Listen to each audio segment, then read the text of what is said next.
Assalamualaikum warahmatullahi wabarakatuh. Saya Agustian Bagu, program studi teknik sipil Universitas Gorontalo. Saya akan menjelaskan tentang analisis frekuensi untuk mata kuliah rekayasa hidrologi.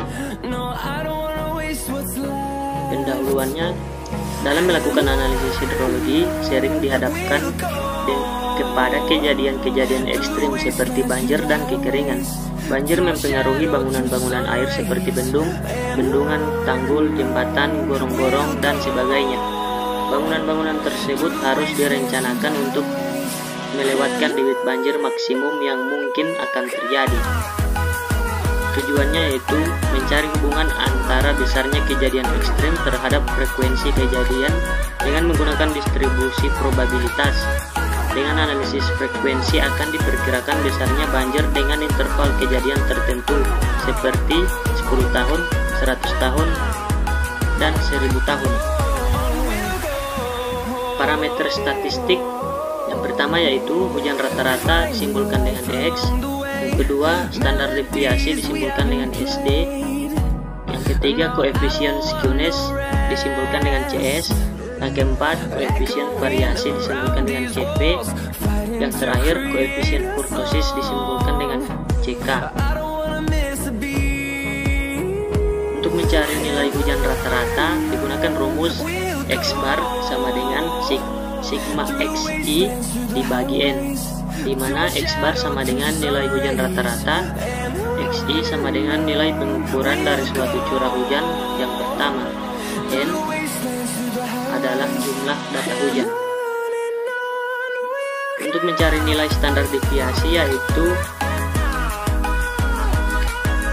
SD sama dengan standar deviasi, X bar sama dengan nilai rata-rata hujan, XI sama dengan nilai pengukuran dari suatu curah hujan yang pertama, N sama dengan jumlah data hujan.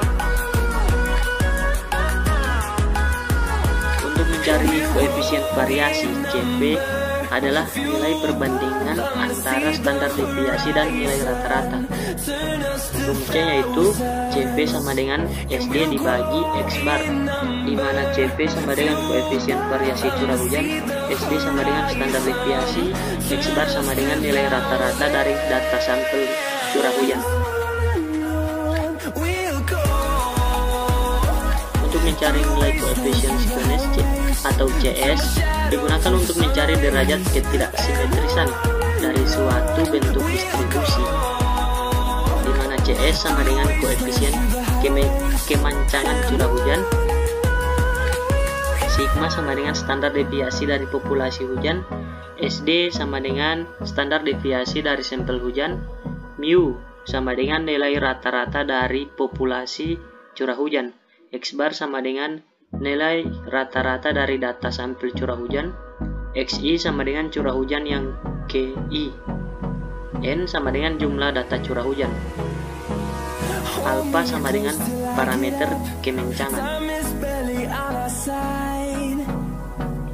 Kemudian untuk mencari nilai koefisien kurtosis CK digunakan untuk mengetahui apakah sudut kurva tumpul normal atau lancip.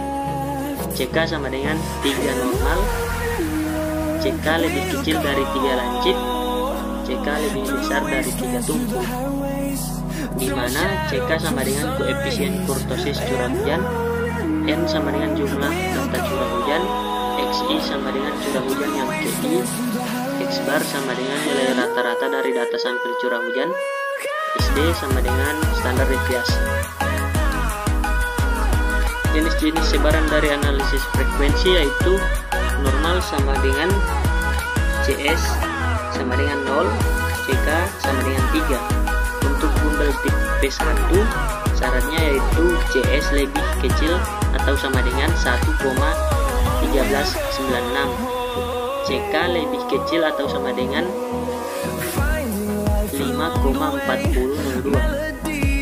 Blok person tipe 3 syaratnya yaitu CS sama dengan 0. Blok normal syaratnya yaitu CS sama dengan 3 CP ditambah CP pangkat 2 sama dengan 3. Untuk syarat CK sama sama dengan 5,383. Kita masuk ke contoh soal. Soalnya yaitu hitunglah data curah hujan tersebut.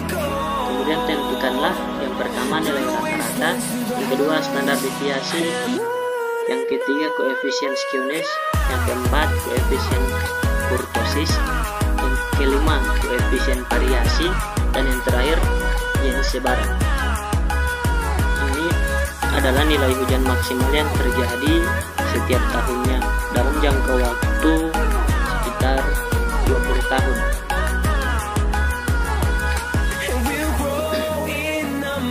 Untuk mencari nilai XR atau nilai rata-rata, digunakan rumus sama dengan average dalam kurung C2 dibagi C21, sehingga mendapatkan hasil 51,49. Lalu untuk mencari nilai SD atau standar deviasi, digunakan rumus STDEV dalam kurung C2 dibagi C21, sehingga mendapatkan hasil 21,05.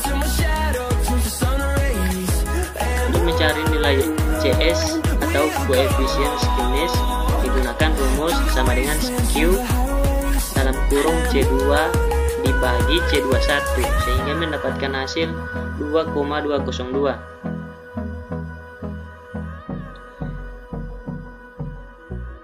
Untuk mencari nilai CK atau koefisien kurtosis, digunakan rumus sama dengan kurt dalam kurung C2 dibagi C21, sehingga mendapatkan hasil 5,636. Untuk mencari nilai V atau koefisien varian, digunakan rumus sama dengan B24 dibagi B23, sehingga mendapatkan hasil 0,409. Untuk metode Gumbel, mencari nilai K, digunakan rumus sama dengan dalam kurung B31 dikali C31 balas kurung dibagi D31, sehingga mendapatkan hasil 0,1808. Lakukan hal yang sama pada kolom berikutnya sampai pada kolom terakhir. Kemudian untuk mencari nilai X rencana, digunakan rumus sama dengan simbol S B23 ditambah simbol S E24 dikali E31, sehingga mendapatkan hasil 55,29. Lakukan hal yang sama pada kolom seterusnya sampai dengan kolom terakhir. Sekian penjelasan dari saya. Lebih dan kurangnya saya mohon maaf. Wassalamualaikum warahmatullahi wabarakatuh.